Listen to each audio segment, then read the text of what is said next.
몇 장 안 남았습니다. 그래서 객체를 이제 만들면은 사용을 해야 되는데 자바는 문법이 단순하다. 그냥 점이라는 연산자만 알면 돼요. 그래서 객체를 생성하고 뉴를 이용해 생성하고 뉴를 이용해 생성된 객체를 객체 참조 변수에 유지를 하고요. 그 변수를 이용해 가지고 필요한 기능을 수행하면 됩니다. 그래서 이 객체 참조 변수를 이용해서 점 연산자를 이용해 가지고 필요한 메소드들을 부르게 됩니다. 여기서 부를 수 있는 메소드들은 퍼블릭한 애들만 부를 수 있고요. 여기서처럼 네임이 프라이빗이면 이렇게 접근하는 것은 에러가 나는 거죠. 이 접근 자체가 권한이 없기 때문에 에러가 납니다.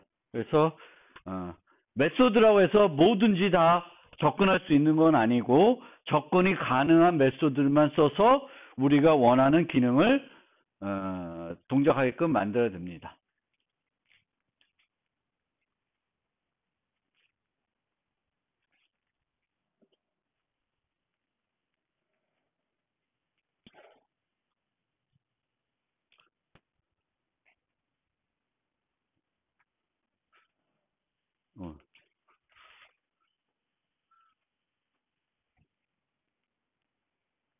자, 객체를 생성할 때 우리가 생성자라는 거를 사용하게 되겠고요.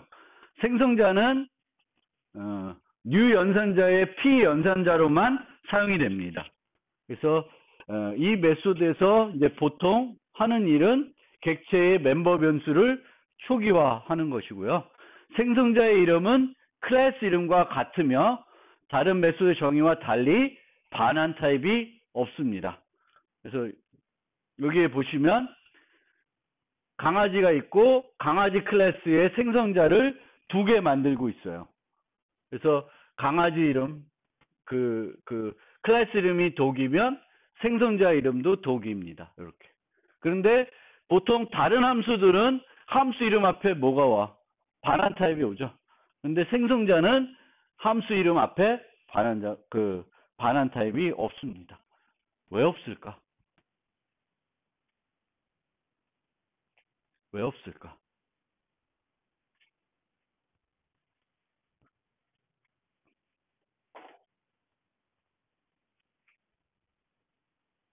왜 없을까? 필요 없어서? 필요 없어서. 그런데 여기 쓰지 말고 여기 요걸 봅시다. new 덕을 해가지고 만들었잖아요. 그러면은 이제 얘를 불러서 이거의 결과적으로 만든 객체를 여기다가 얘가 가리키도록 한 거죠. 만약에 우리가 한번 생각해 봅시다. 이 생성자에 대한 반환 타입을 혹시 쓴다. 그러면 얘는 뭘 만들어주는 애요? 강아지를 만들어주는 애죠. 그렇죠? 근데 만약에 우리가 생성자를 이렇게 만들게 정의하게끔 했어요. public the 이렇게 만약 정의하게끔 했으면 그러면 여기에 뭐가 있어야 돼요? 반드시 리턴 문이 있어야 되죠. 이게 번거로운 거예요. 그냥 원래 이제 뭐 return this 이런 식으로 구성할 수 있는데 이것도 번거롭고 이것도 번거로우니까 그냥 물론 필요 없다고 생각할 수도 있는데 만약 있어야 된다 그러면은 이런 식으로 될 것 같고 이런 식으로 되면은 이런 리턴문 불필요하기보다는 좀 늘 똑같은 어떤 리턴문이 들어가게 돼야 돼서 별로니까 이제 안 했습니다. 그래서 어쨌든 함수를 정의하는 거지만 유일하게 뭐가 없어요? 반환 타입이 없다. 반환 타입이 없으니까 이 안에 우리가 리턴문을 쓸 이유가 없겠죠. 그래서 여기서는 네임을 기본 생성자는 인자를 하나도 안 받는 거고요. 이제 얘는 문자를 하나 받는 게 있습니다. 그래서 문자를 받아서 저 강아지의 이름을 생성자에서 초기화하고 있습니다. 이름을 주지 않으면은 이름 없음으로 설정을 해주고, 이름을 주면 그 이름으로 줘요. 그리고 여기서도 그냥 name equal로 이렇게 해놓을 수 있는데, 보통 그 멤버 변수를 설정하는 이런 메소드가 있으면은 여기서도 이 메소드를 부르게 돼요. 왜냐면 여기서 보통 이 인자에 대한 뭔가 검사가 필요하면 하고 있겠죠. 그래서 우리가 생성자를 정의할 때도 최대한 코드 중복이 안 되게끔 프로그램을 작성하게 된다. 이렇게 이해해 주시면 되겠고, 외부에서 객체를 생성할 수 있어야 되기 때문에 생성자들은 보통 퍼블릭 메소드이다. 퍼블릭 메소드. 그러면 얘를 프라이빗으로 했다. 만약에 얘를 프라이빗으로 했다. 그럼 강아지를 생성할 수 없나요? 생성할 수 있나요? 프라이빗으로 했다. 생성자를 프라이빗으로 했다.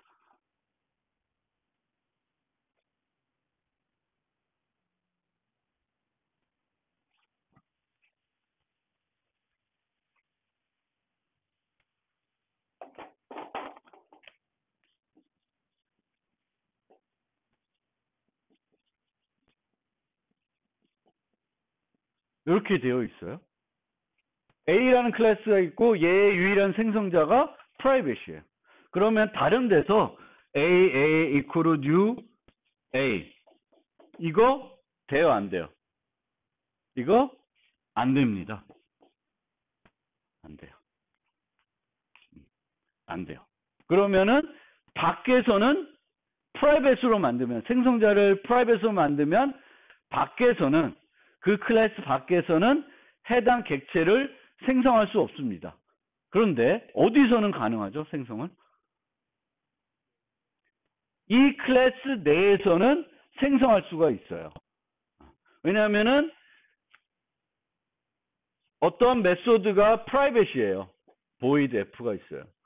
그러면은 A를 생성했다 치면 A, F 부를 수 없죠. 그쵸? 프라이빗이니까 F는. 그런데 만약에 여기에 함수가 있으면, 얘는 public이라고 치면, public void G 있으면 여기서는 F 부를 수 있어요, 없어요? 여기서는 부를 수 있어요. 같은 클래스 내에서는 접근 권한하고 상관없이 다 사용할 수 있습니다. 그래서 이 A가 생성자가 프라이빗이면 밖에서는 생성을 못해요. 생성을 못하지만 이 안에서는 할 수 있어요. 예를 들면 여기서 뭐 A equal new A 이렇게는 이 안에서는 생성할 수 있습니다. 또는 뭐 이런 식으로 public static A get instance 뭐 이런 함수를 만들어서 여기서 A new A return A 뭐 이런 식으로 해서 안에서 생성해서 줄 수는 있습니다. 생성자를. 그래서 생성하는 것과 관련된 거를 뭔가 제한시키고자 프라이빗 생성자를 사용하는 경우도 있습니다. 그러면 객체를 밖에서는 생성을 못하는데 안에서는 생성을 할 수가 있습니다. 안에서는 여전히 생성을 할 수 있다. 이렇게. 그러니까 여기서든 어디서든지 이 클래스 안에서는 여전히 생성을 할 수 있습니다.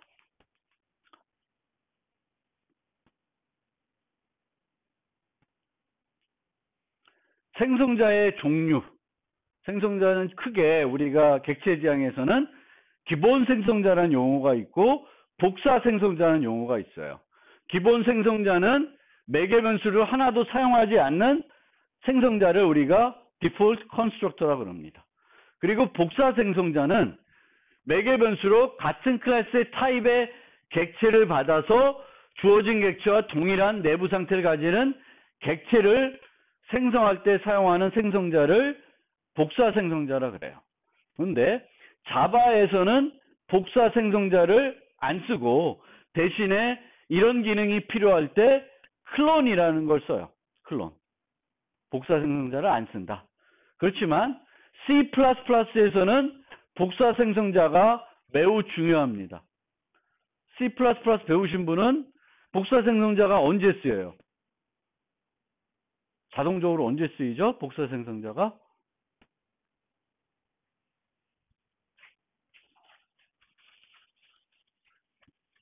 C++에서 복사 생성자가 언제 쓰이냐?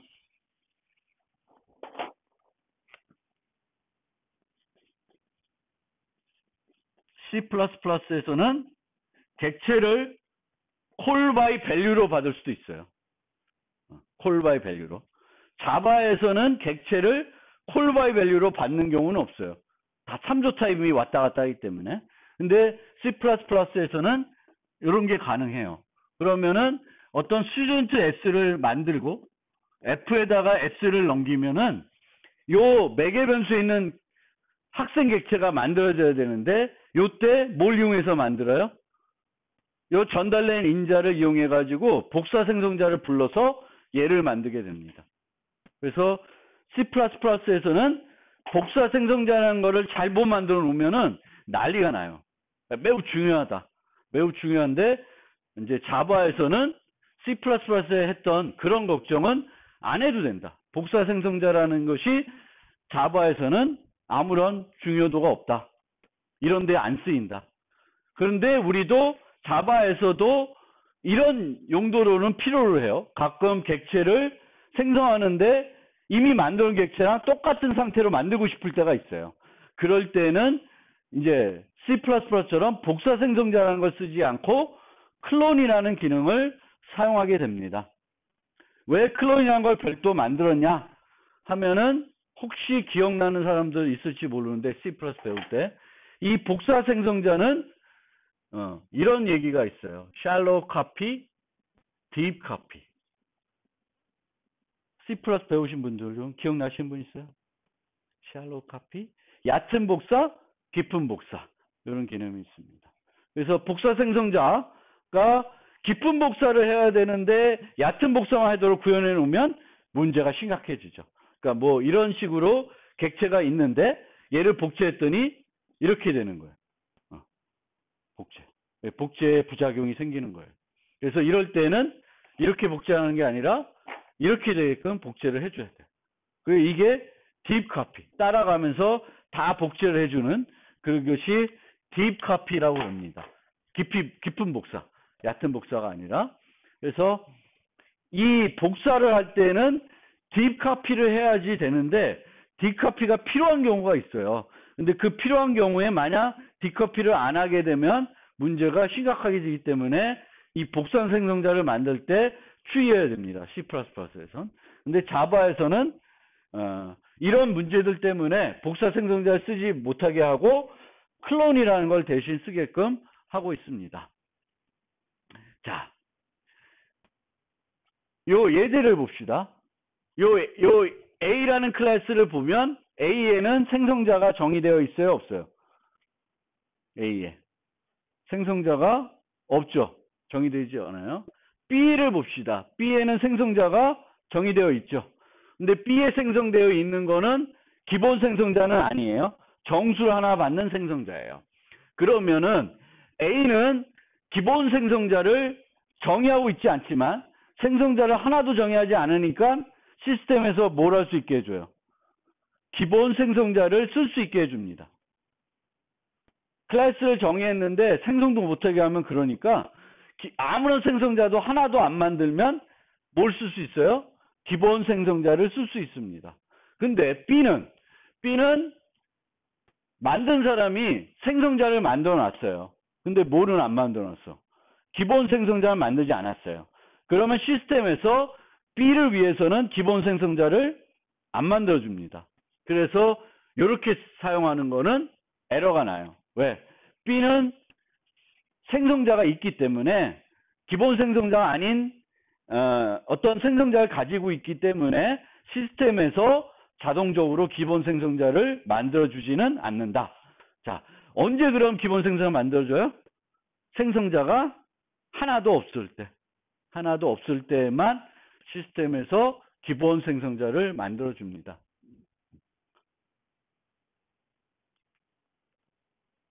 그리고 생성자는 항상 뉴 연산자의 P 연산자로만 사용할 수 있어요.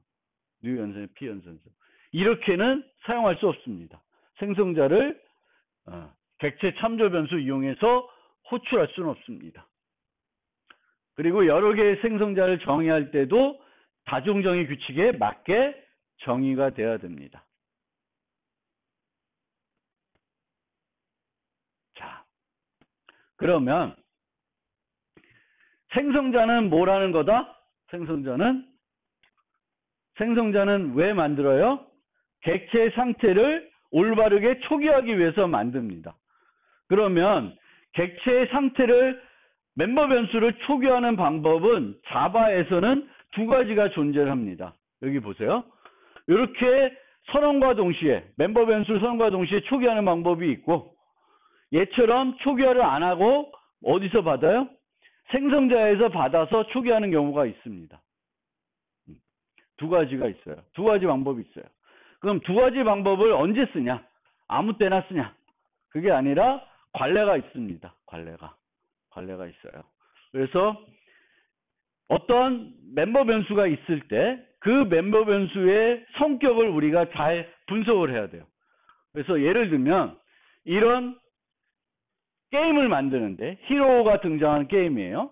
그런데 얘는 이 히로를 만들 때마다 모든 히로는 헬스 값이 100으로 출발해요. 100으로. 다른 값으로는 절대 출발하지 않아요. 그러면은 어떻게 해? 명백한 초기화를 해주는 거예요. 명백한 초기화를 한다는 건 무슨 의미예요? 이 클래스의 객체는 어떤 객체든지 생성할 때 요 헬스 값은 얼마가 된다? 100이 된다는 거를 문서화해주는 효과가 있습니다. 그런데 여기 있는 레벨은 여기다가 초기화 안 하고 인자로 받는 거예요. 인자로 받는다는 것은 생성할 때 다른 값들을 줄 수 있다는 거죠. 그래서 레벨 같은 경우에는 뭐 레벨이 1부터 5인데 레벨 1 캐릭터를 생성할 때도 있고 레벨 3을 생성할 때도 있고 레벨 5를 생성할 때도 있다. 그러면 그걸 할 수 있게끔 그 레벨 값은 어디서 줘야 돼요? 이 사람이 가정할 수는 없잖아요. 생성하는 사람이 레벨을 지정하게 해주게끔 만들어줘야 돼요. 그러면 그 레벨을 지정할 수 있는 곳은 어디예요? 생성자예요. 생성자.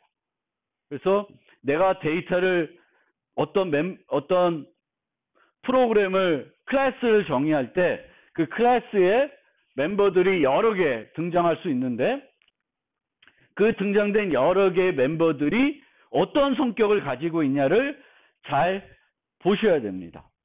잘 보셔야 돼요. 그래서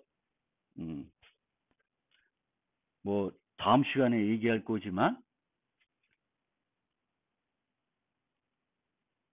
앞서서 좀 시간이 좀 여유 있어서 앞서서 좀 말씀을 드리면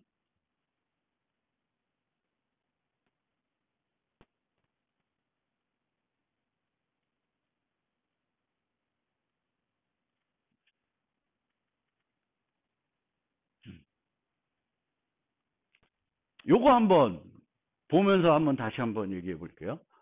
자, 학생을 정의하는데 학생의 4가지 정보를 유지하려고 그래요. 뭘 유지하냐면 학년, 입학연도, 이수학점, 그리고 졸업 최소 이수학점 뭐 이런 걸 유지하려고 그래요. 학년은 변수죠. 그렇죠? 그러니까 두 가지를 먼저 따져야 돼요. 얘가 변수인지 상수인지.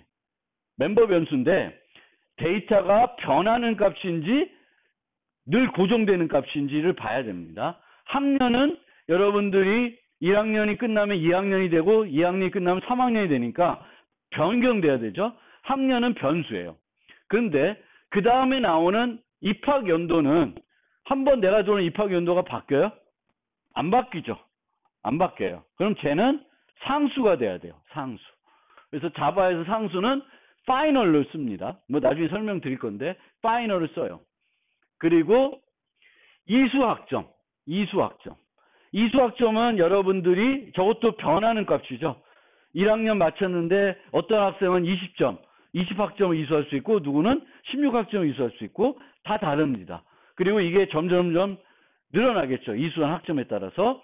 그런데 모든 학생은 입학하는 순간 0으로 시작해야 돼. 학생들을 만들 때 항상 0으로 시작한다고 가정하면은 얘는 여기다가 이코르 0을 해주는 거예요. 그러면 학년은 왜 이코르 1 안 했을까? 학년은 여기 써인 것처럼 내가 분석하기로는 신입생과 편입생이 있을 수 있는데 신입생은 1로 출발하고 편입생은 3으로 출발한다. 이렇게 이제 가정한 거예요. 그러면 내가 학생을 생성할 때 신입생이면 1로 생성을 할 거고 편입생이면 3으로 생성을 할 거예요. 물론 응용에 따라서는 2학년, 4학년 생성할 수 있으면은 저 값들을 다 받아야 되겠죠. 근데 지금의 가정은 내가 이런 가정을 가지고 이런 클래스를 정의할 때 각각의 요소들을 상수로 할 건지 변수로 할 건지 변수인데 초기 값을 모든 애들이 공통적으로 가지는 값으로 할 건지 개별적으로 어떤 값으로 초기화해 줄 건지에 따라서 명백한 초기화를 할 수 있고 어디서 해요? 생성자에서 받아서 초기화를 할 수 있습니다. 생성자에서 받아서. 그래서 이게 이제 여러분들이 중요하게 생각해야 될 지점입니다.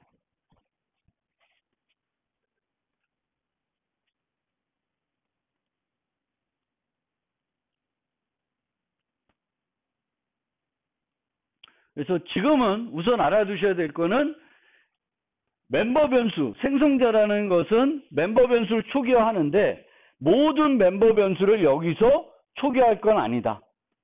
어떤 애들은 여기서 초기화하는 것이 아니라 명백한 초기화하는 게 맞다. 그럼 어떤 애들 명백한 초기화하냐면은 모든 애들이 같은 값을 가져야 되는 애들을 여기서 초기화해 줘야 되겠고 우리가 멤버 변수를 살펴볼 때 얘가 상수인지 변수인지 잘 생각해서 거기에 맞게끔 변수면 변수, 상수면 상수로 모델링 해줘야 됩니다.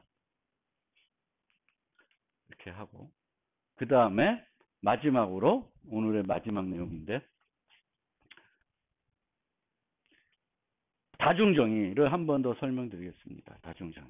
그래서 다중정의는 문법적으로는 여기에 있는 매개 변수가 다르거나 매개 변수의 개수가 다르거나 타입이 다르면은 호환되더라도 이렇게 다중정의하는 건 아무런 문제가 없습니다. 아무런 문제가 없어요. 그러면은 여기서 A의 풀을 부르는데 10을 주면 10은 정수니까 기본적으로 정수는 무슨 타입? int 타입을 써요. 그러면 얘가 불러지게 될 거고 10L이면 long 타입이니까 long이 불러줘요. 그런데 여기 보세요. n equal 5예요. 5. 그러면 short 타입이라 돼 있어요. 그러면 여기에 short 타입이 없죠. short 타입이 없어요. short 타입이 없는데 int, long, double 하나 받는 거는 세 가지가 있습니다. 그러면 어떤 거로 가냐? 규칙은 정확하게 일치하는 게 있으면 글로 가요. 그래서 여기 10은 int 타입이니까 정확하게 일치하는 int로 가는 거예요. 얘는 10L, long이니까 정확하게 일치하는 얘로 가요. short는 정확하게 일치하는 애가 없어. 그러면은 이들 중에 얘를 확장했을 때 가장 작은 애, 그러니까 얘를 수용할 수 있는 가장 작은 애로 가요. 그러면 가장 작은 애는 뭐예요? 어느 거예요? int예요. 자바에서는 순수 크기가 바이트, 쇼트, 인트, 롱입니다. 그래서 쇼트니까 쇼트는 인트에도 수용되고 롱에도 수용될 수 있고 더블에도 수용될 수 있어요. 그럼 어떤 걸로 간다? 가장 큰 게 아니라 수용할 수 있는 것 중에 가장 작은 액으로 가요. 그게 이제 뭐가 돼요? 인트가 되는 거예요. 롱도 아니고. 롱으로 갈 수도 있고 인트도 갈 수 있고 더블로 갈 수 있지만 쇼트는 어디로 간다? 인트로 간다. 인트로. 만약에 요것도 헷갈릴 수 있는데,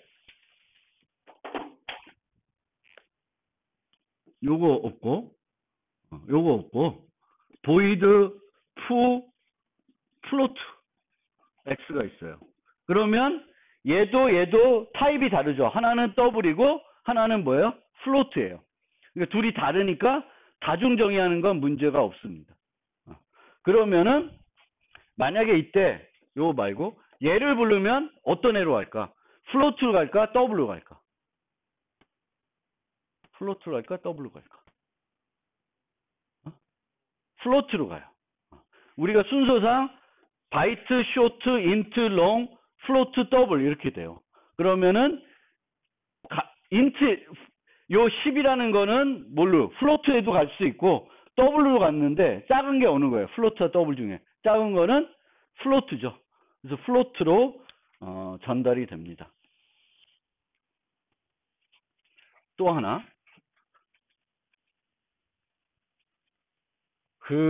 우리 첨부된 예제 프로그램을 봐도 되는데,